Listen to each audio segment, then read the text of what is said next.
ये कह रहे हैं आई लव मोहम्मद से डराया जा रहा है, वो कैसे डराया जा रहा है? और अगर आपकी थ्योरी पर मैं यकीन कर लूं कि हाँ डराया जा रहा है, तो आई लव महादेव, इससे भी क्या डराया जा रहा है? ये तो शक्ति प्रदर्शन है ना। हाँ। ये इस्लाम की ताकत को दिखाने के लिए किए जा रहे हैं। नवरात्र में जब हिंदू समुदाय की तरफ से ऐसा हो जाता है तो वो भी सत्ता स्थापित करने की बात कर रहे हैं क्या? मैं हूँ यासर मलिक। अब सवाल यहाँ आई लव मोहम्मद का है, तो उसमें गजवाए हिंद कैसे आ जाता है? विपत्ति स्थापित किया जाए, ये इसकी थ्योरी चेष्टा करने वाले लोग हैं। सर बीजेपी के नेताओं को कैसे पता चल गया? ठोकने वाली भाषा किसी अच्छे इंसान की, अच्छे नेता की है, हो सकती है। अर्पिता जी, आप ईमानदारी से बताइएगा। और आप देख रहे हैं अपना यूट्यूब चैनल YS3 न्यूज। और आप एक तरफ जब ये कहते हैं सब डरने लगे हैं, तो ये लोग डर के पत्थर फेंक रहे हैं सर, डर के पुलिस वालों को घायल कर रहे हैं। क्या देश में अब जुमे की नमाज पर प्रतिबंध लगाई जाए क्या?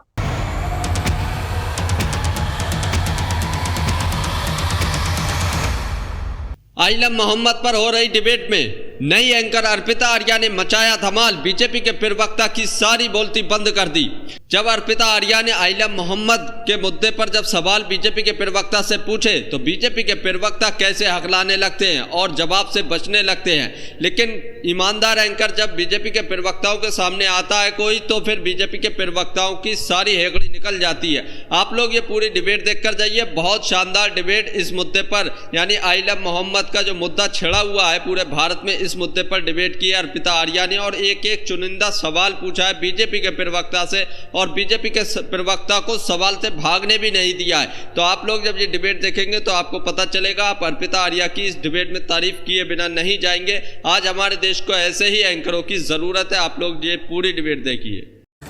योगी सरकार को लेकर बार बार ये कहा जाता है कि कोई ऐसा अब सोच नहीं सकता, अपराधी अब डरे हुए हैं, दंगे अब होंगे नहीं। लेकिन अगर ऐसी घटनाएं बार बार हो रही हैं तो ये क्यों बार बार उनको कहना पड़ रहा है कि हम सख्ती दिखाएंगे? यानी डर नहीं है क्या वैसा? अर्पिता, किसको केवल आप उत्तर प्रदेश तक सीमित कर दें तो मैं मानता हूँ ठीक नहीं है। ये वैश्विक समस्या है। इस्लामिक जिहाद की ये समस्या पूरी दुनिया भर में दिखाई पड़ रही है और भारत के भीतर भी आप देखेंगे। अच्छा, राकेश तो जी की आवाज सिर्फ मुझे सही से नहीं आ रही है या उनकी आवाज ही ठीक से नहीं आ रही? थोड़ी आपकी आवाज में दिक्कत है। हाँ, अच्छा, मुझे तो आपकी आवाज ठीक मिल रही है। अगर मेरी आवाज आप तक पहुंच रही हो, हाँ, थोड़ा तो सा अगर आप माइक अगर लगाया हो आपने तो ठीक कर लें ताकि हम सही से सुन पाए आपको, या थोड़ा आप कैमरे से दूर हो जाएं। हाँ, ये आई लव मोहम्मद के नाम पर जिस तरह का शक्ति प्रदर्शन करने की चेष्टा की जा रही है ना, इस शक्ति प्रदर्शन की चेष्टा केवल उत्तर प्रदेश में नहीं हो रही है, बल्कि पूरे देश भर में आपको दिखाई पड़ रही है। चाहे वो गुजरात में हो, वो कर्नाटक में हो, वो उत्तराखंड में हो और देश की सीमा के बाहर भी दुनिया भर में इस प्रकार के शक्ति प्रदर्शन किए जा रहे हैं इस्लामिक कट्टरपंथियों के द्वारा। ये आई लव मोहम्मद के नाम पर फैशनेबल स्लोगन लगा करके लोगों को डराने की चेष्टा की जा रही है और जानबूझ करके इसका समय तय किया गया है। जब कोई हिंदू त्योहार आता है तो हिंदू त्योहारों पर इसको जानबूझ करके ऐसा किया जाता है। और अगर आपकी बात को मैं मान लूं कि आई लव मोहम्मद से डराया जा रहा है तो फिर आपकी आवाज बहुत धीमी आ रही है। अगर आपकी आवाज थोड़ी तेज आवाज मेरी बढ़ाइए, आपकी आवाज सुन पाऊं। आवाज मेरी बढ़ाइए। मैं ये जानना चाह रही हूँ, आप ये कह रहे हैं आई लव मोहम्मद से डराया जा रहा है, वो कैसे डराया जा रहा है? और अगर आपकी थ्योरी पर मैं यकीन कर लूं कि हाँ डराया जा रहा है, तो आई लव महादेव, इससे भी क्या डराया जा रहा है? नहीं, आई लव मोहम्मद के स्लोगन से कोई डर नहीं है, इससे कोई डर का माहौल नहीं है। लेकिन विधि विरुद्ध तरीके से जब जमाव करते हैं एक साथ, बिना अनुमति के एक साथ इकट्ठा हो जाते हैं। आप जुमे की नमाज के दिन मस्जिद में जाकर के इबादत के लिए अपने खाली हाथ उठाते हैं और ऊपर से इन हाथों में पत्थर कहां से आ जाते हैं? ये अल्लाह तो नहीं देते हैं, ये मुल्ला देते हैं, मौलवी देते हैं, मौलाना देते हैं। और इन पत्थरों को लेकर के आप सड़कों पर निकल आते हैं, पुलिस वालों पर पथराव करते हैं, गोलीबारी करने का काम करते हैं। तो क्यों नहीं आतंक का वातावरण बनेगा? आपके आई लव मोहम्मद कहने पर किसी को कोई आपत्ति नहीं है, लेकिन आई लव मोहम्मद के बहाने शक्ति प्रदर्शन करेंगे, सड़कों पर आ जाएंगे, लोगों को डराने की चेष्टा करेंगे, हिंदू त्योहारों को बाधित करने की चेष्टा करेंगे, तो निश्चित तौर पर आपत्ति भी होगी और कानून का डंडा भी पूरी कठोरता से चलेगा। ठीक वैसे ही जैसे उन्नाव में चला है, जैसा बरेली में चला है। और उत्तर प्रदेश को अशांत करने की चेष्टा तो करने की सोचे भी नहीं, क्योंकि यहां तो बाबा बुलडोजर की सरकार है, योगी आदित्यनाथ की सरकार है और योगी आदित्यनाथ की सरकार में दंगाइयों पर रहम नहीं होता है। ये बात इनको ध्यान रखनी चाहिए। ये अखिलेश यादव जी के शासनकाल में हुआ करता था, जब दंगाइयों को हेलीकॉप्टर में बैठाल करके मुख्यमंत्री आवास बुलाते थे और उनको चाय नाश्ते की व्यवस्था मुख्यमंत्री आवास में कराते थे। लेकिन अब उत्तर प्रदेश में शासन बदल गया है। ये बात इनको समझ में आनी चाहिए। मैंने जैसे पहला सवाल आपसे पूछा, पहले आपने आई लव मोहम्मद का जिक्र किया, फिर जब मैंने उसमें आई लव महादेव का नाम जोड़ा तो आपने बताया कि आई लव मोहम्मद से कोई दिक्कत नहीं है, आपने बताया कि हिंसा से दिक्कत है। कोई भी समुदाय, चाहे वो हिंदू हो, मुसलमान हो, जो भी हिंसा करेगा या जिसकी नीयत ठीक नहीं है उस पर कार्रवाई होनी चाहिए, ये आपका जवाब होना चाहिए। लेकिन वो दूसरे सवाल के बाद आया। ठीक है, अब लेकिन मैं एक चीज ये समझना चाहती हूँ सर। ठीक है, मैं आगे बढ़ती हूँ, समझ गई सर। नहीं, आपने बात पूरी सुनी नहीं है। मैं आपको उदाहरण देकर के बता रहा हूँ। आजमगढ़ उत्तर प्रदेश का एक जिला है जहां पर हिंदू नवयुवकों ने एक 7 वर्ष के मुस्लिम बच्चे को बलि के नाम पर इसी नवरात्रि में मार दिया। ऐसे मामले में 24 घंटे के भीतर उत्तर प्रदेश की इसी योगी सरकार की पुलिस ने उनको एनकाउंटर में गिरफ्तार करने का काम किया। उनके पैरों पर उनको जीवन भर खड़ा होने के लिए अब सख्ती नहीं रहेगी। ये उत्तर प्रदेश की योगी सरकार है। ठीक है, फिर सर मैं ये भी ठीक है सर, ये अच्छा उदाहरण आपने दिया कि आपकी सरकार धर्म देखकर कोई फैसला नहीं करती है। आपकी सरकार चाहे हिंदू अपराधी हो चाहे मुसलमान अपराधी हो, अपराधी को अपराधी के चश्मे से ही देखती। क्लियर कर दिया आपने, अच्छी बात है। लेकिन मैं एक चीज जानना चाहती हूँ, गिरिराज सिंह जी ये क्यों कहते हैं? क्योंकि जब सवाल यहाँ आई लव मोहम्मद का है तो उसमें गजवाए हिंद कैसे आ जाता है? और अगर ये आ जाता है तो फिर मेरा सवाल ये भी होगा अगला कि आई लव मोहम्मद के बाद अगर आई लव महादेव कहा जा रहा है तो उससे क्या संदेश जाता है? क्योंकि संदेश अगर ढूंढे जा रहे हैं तो उसमें भी कोई संदेश होगा। देखिए, मैं इसीलिए अर्पिता पहले ही कह रहा था, ये जब शक्ति प्रदर्शन की प्रतिस्पर्धा में उतरा जाएगा ना तो इसके परिणाम हमेशा खतरनाक होंगे। एक पक्ष अगर शक्ति प्रदर्शन करेगा कोई स्लोगन लेकर के तो निश्चित तौर पर प्रतिक्रिया में दूसरा पक्ष भी इस प्रकार का शक्ति प्रदर्शन करेगा तो और अल्टीमेटली इससे नुकसान समाज को होगा। आई लव मोहम्मद से आप ये कह सकते हैं दंगा हो सकते हैं, हिंसा हो सकती है, लेकिन इसमें ये गजवाए हिंद कहां से आ गया ये मैं जानना चाह रही हूँ सर। नहीं, गजवाए हिंद एक ऐसी थ्योरी है जिस थ्योरी में हिंदुओं के को पददलित करने के लिए और इस्लाम का शासन आधिपत्य स्थापित किया जाए। ये थ्योरी सर बीजेपी के नेताओं को कैसे पता चल गया? क्योंकि मैंने अभी तक किसी मुस्लिम के नेता या मुस्लिम समुदाय की तरफ से गजवाए हिंद इस मामले में, जिस मामले में मैं आपसे बात कर रही हूं, इसमें तो अभी तक कहीं चर्चा नहीं थी। फिर आपके नेता गजवाए हिंद कहां से ले आए? नहीं, देखिए, जब भी इस्लाम को सर्वोच्च सत्ता के रूप में स्थापित करने की चेष्टा होगी तो निश्चित तौर पर उसका अर्थ गजवाए हिंद सर इसको कैसे सर आप ये कह रहे हैं जो बात, ये मैं समझ नहीं पा रही हूँ। क्योंकि ये विवाद समझिए, आई लव मोहम्मद का विवाद नहीं था, ये हिंसा का विवाद था, ये दंगा का विवाद था सर। और ये कोई भी कर सकता है, अपराधी किसी भी धर्म का हो सकता है। फिर उसमें गजवाए हिंद जोड़ देना, फिर आप कह रहे हैं कि इसमें इस्लाम स्थापित करने की बात है। ये सारी बात कहां से ऐड होती चली जा रही है सर? नहीं, मैं फिर इसको आपको स्पष्ट कर रहा हूं कि गजवाए हिंद की जो कल्पना है ना वो इस्लाम को सर्वोच्च सत्ता के रूप में स्थापित करने की है। और ये जो शक्ति प्रदर्शन है ना, ये इस्लाम की ताकत को दिखाने के लिए किए जा रहे हैं। ये आखिरकार क्या आवश्यकता है? ना देश में, उत्तर प्रदेश में कहीं पर भी किसी को आई लव मोहम्मद कहने पर कोई रोक नहीं लगाई गई है। जहां पर आप कह रहे हैं, अभी आपने जिसका उदाहरण दिया, नवरात्र में जब हिंदू समुदाय की तरफ से ऐसा हो जाता है तो वो भी सत्ता स्थापित करने की बात कर रहे हैं। डिबेट को पूरा देखकर जाइए। अभी आगे और बीजेपी के प्रवक्ता से तीखे तीखे सवाल अर्पिता आर्या पूछेंगे। जब सवाल पूछेंगी तो बीजेपी के प्रवक्ता के पास कोई जवाब नहीं होगा। पूरी डिबेट देखिए। क्या अर्पिता, आपकी आवाज बहुत कम आ रही है। मैं आपसे आग्रह करूंगा अगर आपकी टीम, ठीक है, चलिए मैं आगे आऊंगी। अहमद खान साहब। ये अर्पिता जी देखिए, ये जो भी दंगे और जो फसाद की बातें हो रही हैं ये उन्नाव से शुरू हुआ है, कानपुर से शुरू नहीं हुआ है। उन्नाव का खुद मैं रहने वाला हूँ। एक जगह पोस्टर लगा था आई लव मोहम्मद का और वो बगल में शायद किसी हिंदू देवता की फोटो लगी थी। पुलिस का कहना है कि वो फोटो फाड़ दी गई, तो उसको हटाने के लिए धाराएं लगाई गई और 3-4 लोगों को अरेस्ट किया गया। ये शुरुआत उन्नाव से शुरू हुआ है। अब देखिए, मैं सिर्फ ये बात कहना चाहता हूं कि अभी तक जो भी लोग इस काम में लगे हैं, आप हुजूर सल्लल्लाहु अलैहि वसल्लम के बताए हुए रास्ते पर चलिए। पत्थर और लाठी आप डंडा हाथ में मत लीजिए। आप मोहब्बत का पैगाम दीजिए कि हुजूर सल्लल्लाहु अलैहि वसल्लम ने जब उनके ऊपर ताइफ में जो है पत्थर चले और पूरा सर फट गया, पूरे नाखून नालायन मुबारक तक खून बह गया, तब जिब्रील अमीन आके कहते हैं कि या रसूलुल्लाह, कहिए तो 2 पहाड़ियों को बीच में दबा के मार दें इनको। तो आपने मना किया कि आज नहीं तो कल सुधर जाएंगे।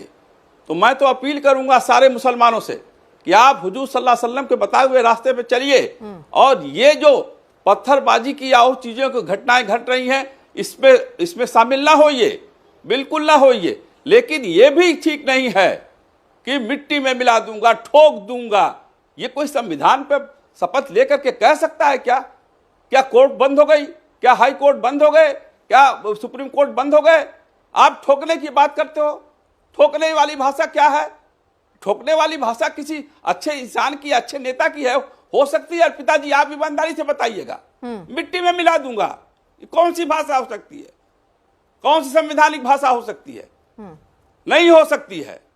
और जब आप दूसरे तरह की भाषा का इस्तेमाल करेंगे तो लोगों में नफरत फैलेगी, नफरत फैलेगी। आप 8 साल से मुख्यमंत्री हो, अभी तक कंट्रोल नहीं हो पाया। बुलडोजर बाबा भी बन गए आप, तब भी नहीं कंट्रोल हो पा रहा है। तो क्या मतलब है? पूरी तरह से सीआईडी, विजिलेंस, सीटीआई, सीबीआई सब फेल हो गई उत्तर प्रदेश में। खाली उत्तर प्रदेश में दंगा बवाल हो रहा है, और किसी प्रदेश में क्यों नहीं हो रहा है? खाली उत्तर प्रदेश में मुख्यमंत्री कहता है कि मैं ठोक दूंगा, पुलिस ठोक देगी, हम मिट्टी मिला देंगे। ये भाषा धमकाने वाली नहीं है, तो क्या है ये? एक छोटा सा रिएक्शन, ये क्या कहता है भाषा? धमकाने की मैं देख रहा हूं। ठीक है, खान साहब के मन में हृदय में कितनी पीड़ा है। दंगाइयों पर जब उत्तर प्रदेश की पुलिस कठोरता करती है तो इनको बहुत पीड़ा होती है, लेकिन इनको पीड़ा नहीं होती है कि 30 के लगभग पुलिसकर्मी जख्मी हुए हैं, बुलेट इंजरी है उन पर। खान साहब, ये कोई सामान्य लोग नहीं है, अपराधी हैं। जो पुलिस पर गोलीबारी करने का काम कर रहे हैं अपराधी हैं, और अपराधियों के साथ पूरी कठोरता का व्यवहार होगा। जो भी पुलिसकर्मियों पर गोली चलाएंगे वहां सफेद साठ्यम समाचार की होगा। गोली बरसाने वाले हाथों पर पुष्प नहीं बरसा जाएंगे, उन पर पुष्प वर्षा नहीं होगी। गोली चलाएंगे तो जवाब तो आपको गोली से ही मिलेगा ना। अपराधियों के खान साहब, ठीक है, तो गोली चलाएगी ना। ठीक है, ठीक है अमिश खान साहब, ठीक है। क्या हो सकता है? हाँ, नहीं, मैं केवल इतनी बात कह रहा हूं, अगर कोई हिंसा करेगा तो निश्चित तौर पर उसको पूरी कठोरता से कानून का डंडा दमित करेगा। अगर हिंसा नहीं करेंगे, आप कि कोई भी हो उस पर कार्रवाई कीजिए, कार्रवाई होनी चाहिए। लेकिन अगर मुख्यमंत्री के पद पर कोई बैठा है तो क्या ऐसी भाषा बोलनी चाहिए? तो इस भाषा में क्या आपत्ति है? यह भाषा कोई सामान्य नागरिकों के लिए नहीं है, अपराधियों के लिए तो इसी प्रकार की भाषा होगी, दंगाइयों के लिए इसी प्रकार की भाषा होगी। और केवल भाषा नहीं होगी, ऐसा ही करके दिखाएंगे। जो दंगाई उत्तर प्रदेश में उत्तर प्रदेश को दंगों की आग में झोंकने का प्रयास करेगा, उत्तर प्रदेश को बाधित करने का प्रयास करेगा, निश्चित तौर पर उसको मिट्टी में ही मिलाया जाएगा। ऐसे मंसूबों को पूरी तरह से धूल-भूषित करना बेहद आवश्यक है। सबसे पहले मैं ये पूछना चाहती हूँ अर्पिता जी, प्रॉब्लम है क्या?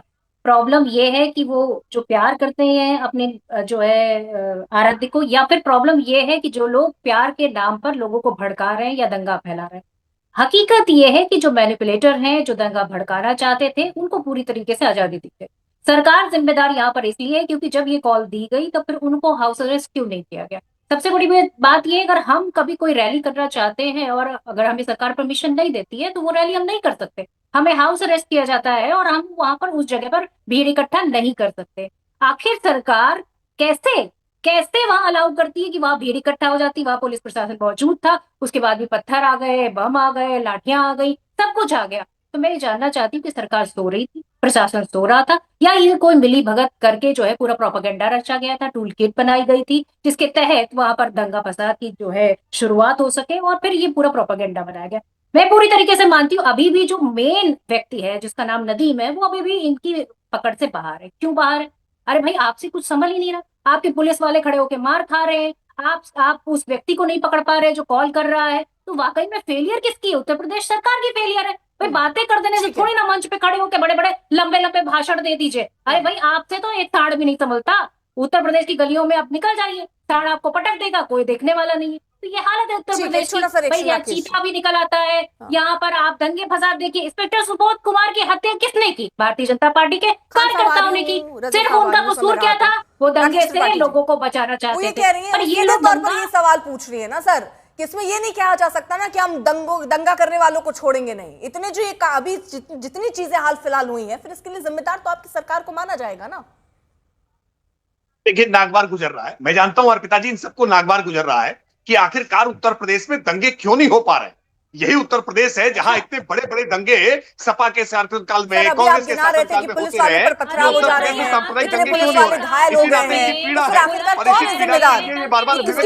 जिम्मेदारी सर, वो क्यों पहले से वहां पर पुलिस की तैनाती क्यों नहीं रही? अर्पिता सवाल दोहराएं अपना। दंगा याद नहीं, मैं कह रही हूँ वहां पर पुलिस की तैनाती पहले से क्यों नहीं की गई सर? और आप एक तरफ जब ये कहते हैं सब डरने लगे हैं, तो ये लोग डर के पत्थर फेंक रहे हैं सर, डर के पुलिस वालों को घायल कर रहे हैं। देखिए अर्पिता, संकट यही है ना, मैं इसलिए आज ये गंभीर सवाल पूछ रहा हूँ। मैं आपको ये डिबेट देखकर कैसा लगा, इस पर अपनी राय जरूर देकर जाइए। अर्पिता आर्या की डिबेट आपको कैसी लगती है, कमेंट जरूर कीजिए। गंभीर सवाल देश के सामने रखा हूं, क्या देश में अब जुमे की नमाज पर प्रतिबंध लगाई जाए? क्या मैं सवाल पूछ रहा हूं कि क्या देश में जुमे की नमाज पर प्रतिबंध लगाना चाहिए? क्योंकि जुमे की नमाज में मस्जिदों में लोग इकट्ठा होते हैं और बाहर निकलने के बाद पथराव करने लगे। अरे कोई इबादत करने के लिए गया है, कैसे ये मान ले कि इबादत करने वाले हाथों में जो हाथ खाली उठते हैं उनमें असलहे और पत्थर आ जाते हैं? इस बात को हम कैसे मान लें? ये निश्चित तौर पर समाजवादी पार्टी, कांग्रेस पार्टी जैसे लोग पॉलिटिकल मोटिवेशन के साथ मुल्ला और मौलवियों को जोड़ते हैं फिर आप या और तो उसके उसको बाद भाप नहीं पा रहे हैं। इस तरह की अगर घटनाएं हो रही हैं, पत्थर आ जा रहे हैं, असलहा आ जा रहे हैं, तो उसको भापना भी तो सरकार की जिम्मेदारी है। आपकी भी इंटेलिजेंस काम करती है ना वहां पर। आप बिल्कुल जिम्मेदारी निभा रहे हैं, बिल्कुल जिम्मेदारी निभा रहे हैं अर्पिता जी, और ऐसा मुकम्मल अंजाम जिम्मेदारी दिखाने वाले हैं। घटना को पहले रोकना भी जिम्मेदारी के अंतर्गत आता है, उस पर हो रही कार्रवाई भी एक जिम्मेदारी। आप वहां भले कह रहे हो कि हम कार्रवाई कर रहे हैं, लेकिन उसे कैसे रोकेंगे उस पर भी जमीन पर तो दोस्तों, आप लोगों ने पूरी डिबेट देखी। आप लोग इस डिबेट के बारे में क्या कहते हैं, अपनी राय इस पर जरूर देकर जाइए। और जो भारत के अंदर आई लव मोहम्मद का जो मुद्दा छिड़ा हुआ है और जिस पर जो अब राजनीति होने लगी है, सभी पार्टियां इस पर आकर राजनीति करने लगी है, ये एक धार्मिक मुद्दा है। धर्म को राजनीति में नहीं लाना चाहिए और इसको अब राजनीति बनाई जा रही है। और जिस तरीके से बरेली के अंदर जो आई लव मोहम्मद का पोस्टर बैनर लेकर रैली निकाली जा रही थी और वहां पर दंगा हुआ, उसको लेकर अब और राजनीति ज़्यादा तेज हो गई है। अब उत्तर प्रदेश के सीएम योगी आदित्यनाथ ने जो भाषा का इस्तेमाल किया है कि ठोक दिया जाएगा, मिट्टी में मिला दिया जाएगा, उस पर भी अब बहुत ज़्यादा राजनीति तेज हो गई है कि सभी विपक्ष के लोग, सभी पार्टियों के लोग और हर कोई यही बोल रहा है क्या एक संवैधानिक पद पर रहते हुए जो मुख्यमंत्री का पद होता है वो बहुत संवैधानिक होता है और बड़ा सोच समझकर बोला जाता है उस पर क्या बोलना है क्या नहीं। क्या ऐसी भाषा किसी मुख्यमंत्री को शोभा देती है? क्या योगी आदित्यनाथ जो उत्तर प्रदेश के सीएम है, क्या उन्हें इस तरीके की भाषा बोलनी चाहिए थी? अब इस पर भी राजनीति खूब ज़्यादा गरमाने लगी है और हर कोई इसी की बात कर रहा है। आप लोगों को क्या लगता है? आप लोग इसके बारे में कमेंट ज़रूर करके जाइए। जो योगी आदित्यनाथ उत्तर प्रदेश के सीएम ने बोला कि मिट्टी में मिला देंगे, ठोक देंगे, इस तरीके की भाषा का इस्तेमाल किया, क्या आपको लगता है ऐसी भाषा का इस्तेमाल एक सीएम को करना चाहिए या नहीं करना चाहिए? आप लोग कमेंट जरूर करके जाइए। और आपको अर्पिता आर्या की ये डिबेट देखकर आपको कैसा लगा, इस पर जरूर बताइए। जिस तरीके से अर्पिता आर्या ने क्वेश्चन किए, सवाल किए, अर्पिता आर्या की जब भी डिबेट होती है तो बहुत अच्छी तरीके से जो है एंकरिंग करती हैं, बहुत अच्छी तरीके से बीजेपी के प्रवक्ताओं से सवाल पूछती हैं, चाहे कोई सा भी मुद्दा हो। जब वो किसी भी मुद्दे पर डिबेट करती हैं तो बहुत अच्छा लगता है देखते हुए, क्योंकि अर्पिता आर्या बीजेपी के प्रवक्ता हो या फिर किसी अदर पार्टी के प्रवक्ता हो, सबसे सवाल ऐसे पूछे जाते हैं जैसे पूछना चाहिए एक एंकर को। अर्पिता आर्या के जैसे एंकर अगर आज हमारे देश में होते तो ये जो है गोदी मीडिया का लक़ब इस मीडिया को नहीं मिलता और ये बीजेपी के प्रवक्ता या किसी भी पार्टी के प्रवक्ता आकर झूठ बोलते हैं या फिर कुछ भी बोलकर चले जाते हैं, वो नहीं होता। मुद्दों पर बात होती है और सवाल से भागने नहीं दिया जाता और पिछले ज़माने की बातें और इस ज़माने की बातें मिलाकर कोई कहानी नहीं सुनाई जाती। अगर ईमानदार एंकर हमारे देश में आज होते तो आप लोग इसके बारे में क्या कहते हैं, कमेंट ज़रूर करके जाइए। अर्पिता आर्या के लिए एक लाइक, एक कमेंट ज़रूर कीजिए। अगर आप भी गोदी मीडिया का विरोध करते हैं तो हमारे चैनल YS3 न्यूज़ को अभी सब्सक्राइब कीजिए। वीडियो अच्छी लगी हो तो इसको एक लाइक, एक कमेंट ज़रूर करके जाइए।